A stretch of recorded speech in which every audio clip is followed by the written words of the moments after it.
Buenas tardes. La plática de hoy forma parte de los seminarios de la Red de Investigación en Energía y Medio Ambiente. Tiene por nombre Biocatálisis sólido gas en la síntesis de aromas naturales. Mi nombre es Sergio Huerta Ochoa, pertenezco al Departamento de Biotecnología de la División de Ciencias Biológicas y de la Salud de la UAM Iztapalapa. El laboratorio donde se realiza esta investigación se encuentra ubicado en la planta piloto 4, esta es la fachada externa, al sur de la UAM Iztapalapa. Desde hace casi 20 años hemos conformado un grupo de investigación multidisciplinario con el doctor Carlos Omar Castillo Araiza de la División de Ciencias Básicas e Ingeniería, la doctora Liliareli Parado Barragán y un servidor de la División de Ciencias Biológicas de la Salud, cuyos objetivos son analizar posibles temas de innovación con el fin de desarrollar estrategias para avanzar en tecnologías innovadoras, así como diseñar, optimizar e intensificar bioprocesos mediante un análisis multiescala de los distintos fenómenos de transporte cinéticos y de inactivación. A manera de organización de la presentación, les platicaré sobre los catalizadores químicos y bioquímicos, sus diferencias y aplicaciones, de la importancia de la biocatálisis con células enteras y las diferentes disciplinas que convergen para enriquecer esta metodología, los sistemas de biocatálisis que se emplean, de los compuestos orgánicos volátiles con propiedades de aroma y sabor, sus métodos de producción, para finalmente llegar a la biocatálisis sólido gas y hablar sobre sus fundamentos y aplicaciones. Empezaré diciendo que la catálisis es un proceso muy importante en la industria química y biotecnológica. La idea es tener velocidades de reacción lo suficientemente rápidas como para que sean viables industrialmente los procesos y que existan condiciones experimentales menos exigentes. Los catalizadores químicos se utilizan en la industria para producir fármacos, plásticos, combustibles, fertilizantes, etc. y contribuyen enormemente al ahorro de energía, desarrollo de procesos industriales más seguros y en reducir el impacto ambiental. Los biocatalizadores trabajan a velocidades menores, pero sin embargo son una alternativa a la catálisis química para la ciencia orgánica, especialmente para hacer compuestos quirales en productos farmacéuticos, así como en la industria de sabores, fragancias, que son entre los ejemplos más destacados. Existen diferencias importantes entre los catalizadores químicos y bioquímicos. Por ejemplo, los catalizadores químicos están compuestos por elementos puros, níquel o platino, por ejemplo, compuestos puros como el sílice, dióxido de manganeso, o por iones disueltos como los iones de cobre, o una mezcla, hierro-molibdeno. Un biocatalizador está compuesto por largas cadenas de aminoácidos que se pliegan entre sí dando una estructura globular. Solo una pequeña parte de la enzima participa en la reacción, denominado sitio activo, donde los sustratos se unen facilitando la reacción. La secuencia de aminoácidos da a las enzimas la especificidad del sustrato. Otros factores como los cofactores también tienen sitios de unión específicos de la enzima. Una diferencia también importante es que el calor y los productos químicos pueden desnaturalizar a una enzima. Sus funciones son similares, hay una diferencia importante en el peso molecular, donde los catalizadores químicos tienen bajo peso molecular y los biocatalizadores enzimas, son proteínas globulares de alto peso molecular. También la naturaleza es diferente y algo muy relevante es la especificidad. Las enzimas son altamente específicas, reduciendo la cantidad de residuos que se producen. Otra diferencia también se encuentra en las condiciones de operación. Los catalizadores utilizan altas temperaturas y presiones, mientras que los biocatalizadores trabajan a bajas temperaturas, a pH fisiológico y baja actividad de agua. En cuanto a la especificidad, hay una gran variedad, así como la gran variedad de enzimas que hay, que van desde una especificidad absoluta hasta una inespecificidad. Se podría hablar en algunos artículos de promiscuidad de las enzimas. Existe la especificidad relativa, la quimioselectividad, la regioselectividad y la estereoespecificidad. A manera de ejemplo de la especificidad de las enzimas tenemos a la familia de las eritroproteasas, que son enzimas hidrolíticas que rompen enlaces peptídicos.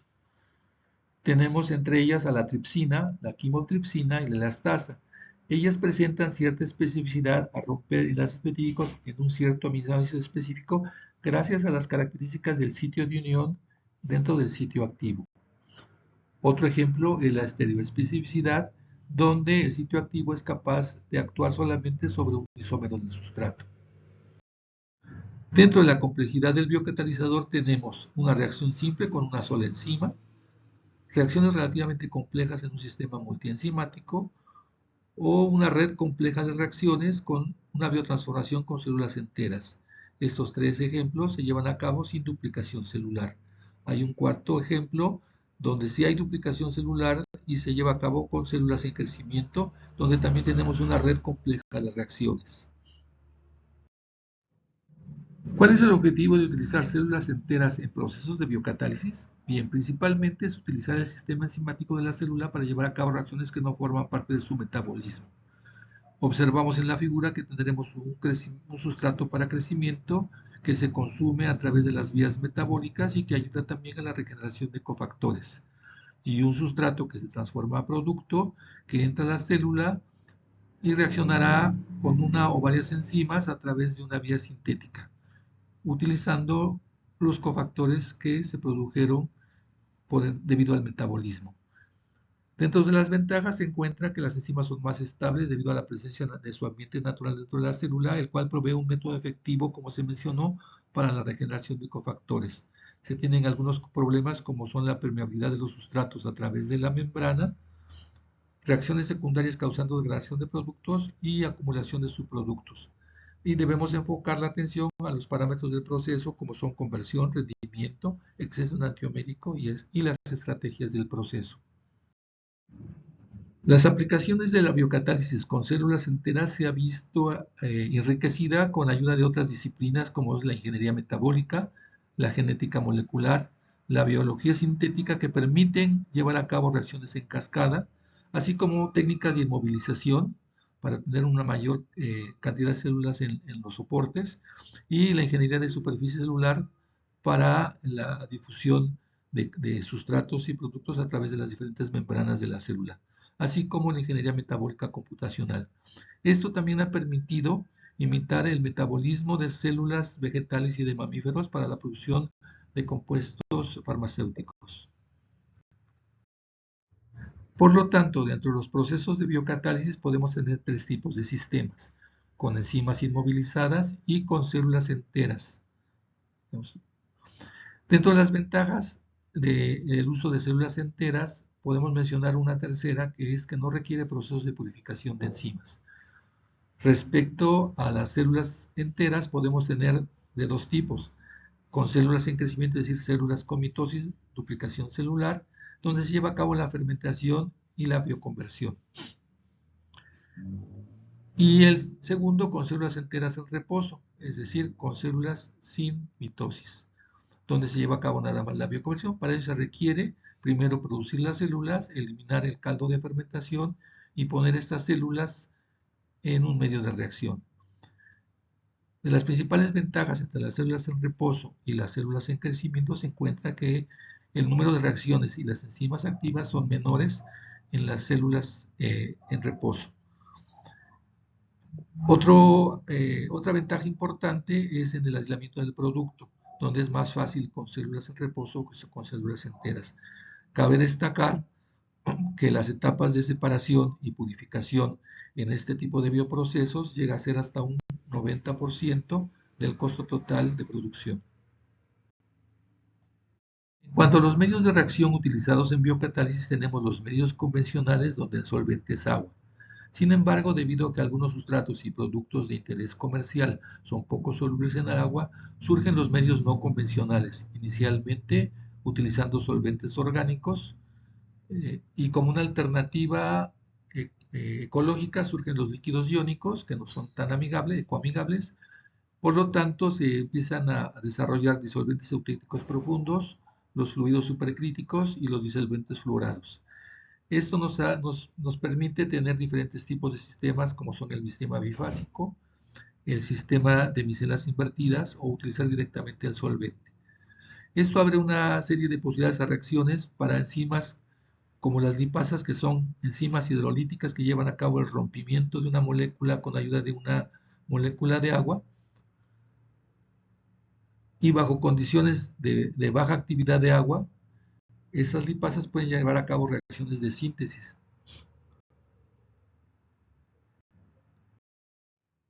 Estos medios no convencionales abren nuevas estrategias de proceso en biocatálisis para la producción de compuestos enantiomédicamente puros y de alto valor agregado. Entre los sistemas no convencionales tenemos los sistemas libres de solventes, como el sistema sólido-líquido, donde algunas enzimas pueden llevar a cabo reacciones utilizando directamente los sustratos en fase líquida sin estar disueltos en un solvente. O el sistema sólido-gas, donde estos mismos sustratos pueden ser gasificados y la enzima es capaz de llevar a cabo reacciones en fase gas. Antes de continuar, me gustaría mostrarles un poco la experiencia que tiene el grupo de investigación en la ciencia orgánica con células enteras. Para ello utilizamos un bioreactor de partición. El primer proyecto fue la biotransformación de cetonas cíclicas a sus correspondientes lactonas utilizando una cepa mutada de Escherichia coli. En el reactor de partición había un sistema multifásico con una fase acuosa donde se encontraba la célula, una fase orgánica, en este caso líquido iónico, donde se encontraba el sustrato, el cual por partición se transportaba a la fase acuosa para llevar a cabo la reacción dentro de la célula, y el oxígeno requerido para la oxidación provenía de una fase gaseosa. El producto que se generaba dentro de la célula expulsado a la fase acuosa y este por partición se iba hacia la fase orgánica. Posteriormente tuvimos un proyecto de biotransformación de aromas para transformar el terpeno valenciano al nutcatón. En este caso, como fase orgánica, utilizamos aceite esencial de naranja. Y también tuvimos un último proyecto sobre biotransformación de flavones cítricos mediante un proceso de metilación. Como en un principio los líquidos iónicos nos eran muy costosos, tuvimos también un proyecto de escalamiento descendente creando en el laboratorio reactores de un reactor comercial de 1 litro a unos hechos en la UAM de 100 y 10 mililitros. Con esta experiencia logramos nosotros editar un libro en la serie Advances in Chemical Engineering denominado Advances and Application of Partition in Bioreactors. Bien, volviendo al tema de esta plática, ahora hablaremos sobre los compuestos volátiles que tienen características de aroma y sabor. Dentro de ellos encontramos a los ésteres, las cetonas y los aldehídos. Aiceli y Aiceli mencionan que algunos de estos compuestos pueden tener beneficios para la salud humana por sus propiedades como anticancerígeno, antioxidante, antiinflamatorio y antiobesidad. Estos compuestos orgánicos volátiles con características de aroma y sabor se pueden producir vía síntesis química o a través de procesos que denominan naturales, como es la extracción de plantas y frutas, o mediante procesos biotecnológicos, ya sea por la síntesis de novo o por un proceso de biocatálisis con enzimas o células enteras.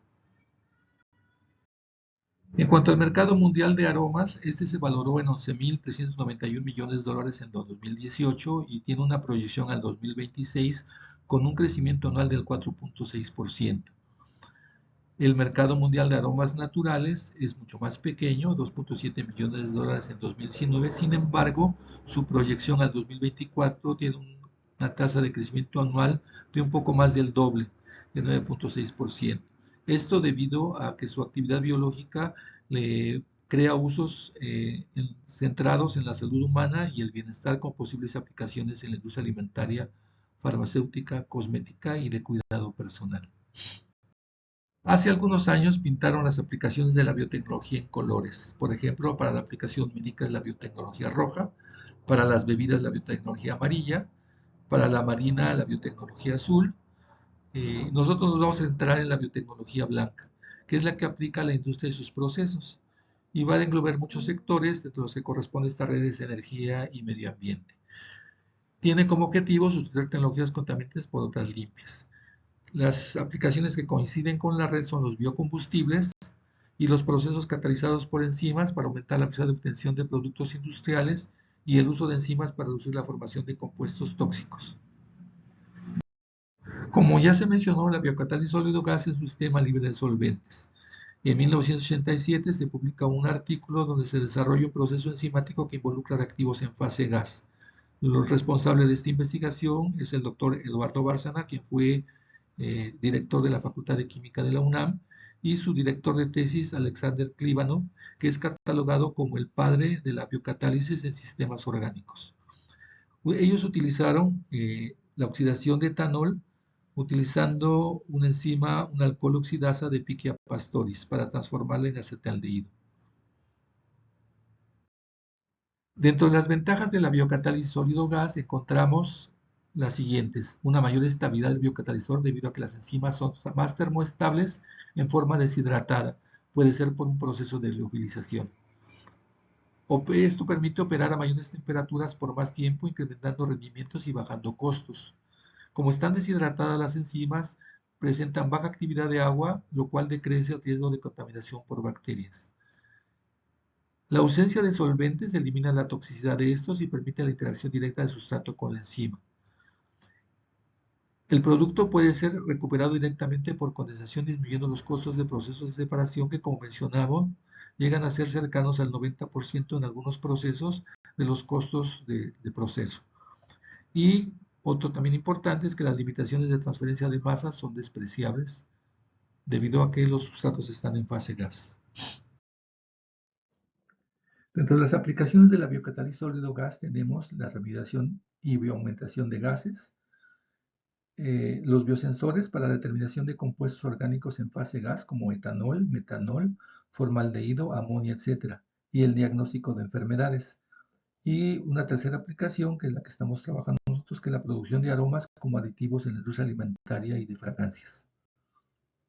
Unos ejemplos de reacciones de biocatálisis sólido-gas que han sido reportadas está la esterificación, la transesterificación, la alcohólisis y la reducción enantioselectiva.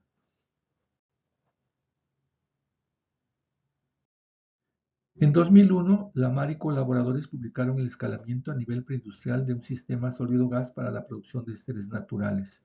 Evaluaron a nivel laboratorio el efecto de la actividad de agua, temperatura y presión. Sin embargo, no dan información de la caracterización del bioreactor en términos de fenómenos de transporte, ni tampoco criterios de escalamiento para llevar a cabo ese preescalamiento que menciona, lo cual nos motivó a hacer un trabajo más formal en cuanto a aspectos de ingeniería. El sistema sólido-gas que estamos trabajando consiste en un gas acarreador que es nitrógeno, el cual burbujea en un contenedor donde se encuentran los sustratos, el ácido y el alcohol. Estos sustratos están inmersos, estos contenedores inmersos en una doble pared, donde externamente se encuentra una solución saturada salina para tener un pseudoequilibrio con la actividad de agua. Este gas, conteniendo vaporizados los sustratos, se pasa a través del reactor de leche empacado donde se encuentra el biocatalizador. Y en la salida podemos tener la recuperación de productos vía condensación o, como lo estamos haciendo debido a los bajos flujos, mediante el burbujeo en un solvente, ya con una menor cantidad. Por lo tanto, tendremos un proceso que favorece los procesos de separación, tenemos una producción continua y podemos mejorar los procesos, los mecanismos de transporte y la actividad catalítica. Con respecto al biocatalizador, sería importante estudiar la estabilidad, actividad, especificidad y la selectividad del biocatalizador. En cuanto a las variables de operación, estamos considerando temperatura, presión, actividad de agua y flujo volumétrico. Con temperaturas entre 20 y 70 grados centígrados. Actualmente es la presión atmosférica, actividades de agua entre 0.2 y 0.8 y flujos volumétricos entre 10 y 28 mililitros por minuto. En cuanto al biocatalizador, tenemos que considerar la relación diámetro de tubo, diámetro de partícula, su porosidad, el área superficial disponible para la inmovilización de las células y la carga catalítica disponible en medida de unidades por gramo de biocatalizador. Con un estudiante de doctorado empezamos a trabajar este sistema utilizando anillos Raschen de cerámica para inmovilizar células de hierro vía lipolítica, y la cual le medimos actividad lipasa y esterasa. Sin embargo, pues nos atrapó la pandemia.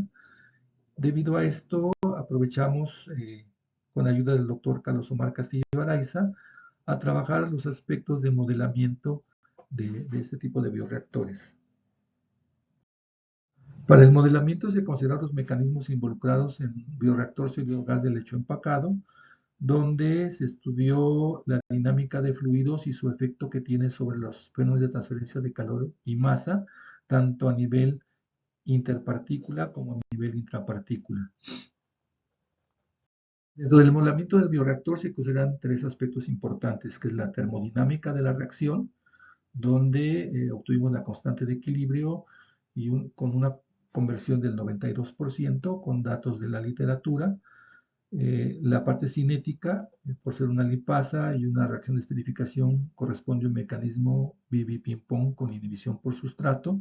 Sin embargo, a pesar de tener en la literatura modelos empíricos, se recurrió a un análisis más formal de cinética, de estudios cinéticos.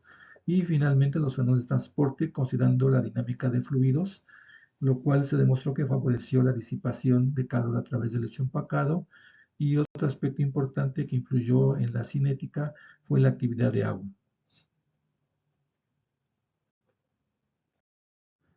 Otro estudiante de doctorado ha retomado la parte experimental para evaluar la síntesis de propionato de isobutilo en un sistema sólido-gas.